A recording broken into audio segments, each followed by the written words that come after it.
Hi, let us read about effective cuffing technique. The patient assumes a sitting position and bends slightly forward. This upright position permits a stronger cuff. The patient's knees and hips are flexed to promote relaxation and reduce the strain on the abdominal muscles while cuffing. Third, the patient inhales slowly through the nose and exhales through the pursed lips several times. Fourth step, the patient should cough twice during each exhalation while contracting, that is, pulling in the abdomen sharply with each cough.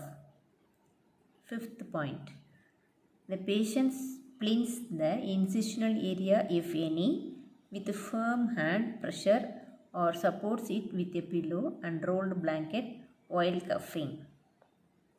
Thank you.